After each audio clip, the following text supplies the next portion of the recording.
सात रंग इंडिया में आपका स्वागत है। मैं हूं कुमार अनिल। अगर आप राजगीर स्थित वीरायतन गए हों तो आपने देखा होगा कि 50 एकड़ में पेड़ ही पेड़ हैं, बड़े बड़े पेड़, घने पेड़। यहाँ सुंदर मंदिर, म्यूज़ियम, आँख का अस्पताल, पुस्तकालय आपने देखा होगा।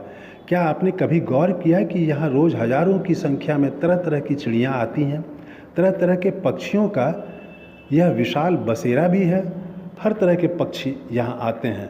सिर पर ऊंची टोपी की तरह कलगी वाली बुलबुल भी आती है, मधुर आवाज़ में गाती है। कोयल की कुहू सुबह से सुनाई पड़ती है। गौरैया, मैना की चहचहाहट से लेकर कौवे की कर्कश आवाज़ भी सुनाई पड़ती है। मैं पक्षी विशेषज्ञ तो नहीं हूँ, पर इतना कह सकता हूँ कि वीरायतन में इतने तरह के पक्षियों की आवाज़ सुनी जा सकती है जितने तरह की आवाज़ किसी एक स्थल पर दूसरी जगह आप नहीं सुन पाएंगे।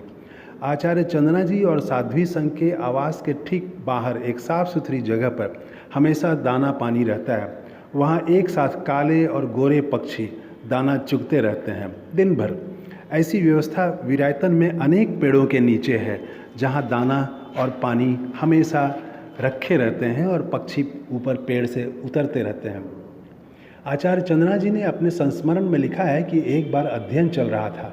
ऊपर पेड़ पर पक्षियों का महासंगीत भी चल रहा था। मेरी आवाज़ श्रोताओं तक नहीं पहुंच पा रही थी। मैंने पक्षियों से कहा, आपके कारण यहाँ अध्ययन में बाधा आ रही है। आपके महासंगीत में मेरी आवाज़ खो जा रही है। या तो आप बोलिए या मैं बोलूँगी। और उसके बाद सारे के सारे पक्षी दूसरे पेड़ पर चले गए। फिर तो जितने दिनों तक अध्ययन चला, उस पेड़ पर एक भी पक्षी नहीं आया। इस संस्मरण से प्रकृति प्रेमी लोगों को कोई परेशानी नहीं होगी, वे मान लेंगे। लेकिन तर्क वाले लोग कहेंगे, ऐसा कैसे संभव है? पक्षी हिंदी नहीं समझते हैं, अंग्रेजी भी नहीं समझते हैं। आचार्य चंदना जी ने जो कहा है उसे तर्क और विज्ञान की कसौटी पर कसने से कुछ नहीं मिलेगा। बात यहाँ भाव की है, विचार की है। संस्मरण के भीतर के संदेश को समझिए। वीरायतन में सैकड़ों तरह के पक्षी क्यों आते हैं? जहाँ दाने पानी के लिए जगह बनी है, वहाँ आप करीब भी चले जाएं तो कोई पक्षी डर कर उड़ नहीं जाता। मैंने खुद आचार्य चंदना जी के आवास के बाहर चिड़ियों के करीब जाकर देखा है। आप महसूस करेंगे वीरायतन के पेड़ों पर आने वाले पक्षी निर्भय होकर ज़मीन पर उतरते हैं और दाना चुगते हैं। उन्मुक्त भाव से घंटों चहचहाते हैं।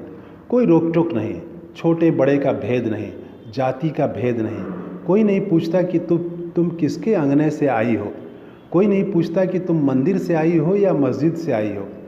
ऐसा कई बार हुआ है कि कोई पक्षी आचार्य चंदना जी की गोद में आकर बैठ गया हो और वो पालतू पक्षी नहीं होते थे।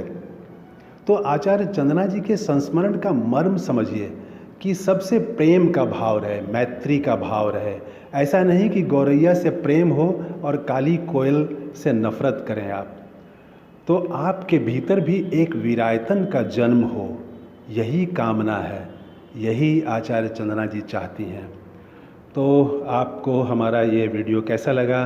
अगर अच्छा लगा तो सब्सक्राइब करिए, शेयर करिए। थैंक यू, धन्यवाद।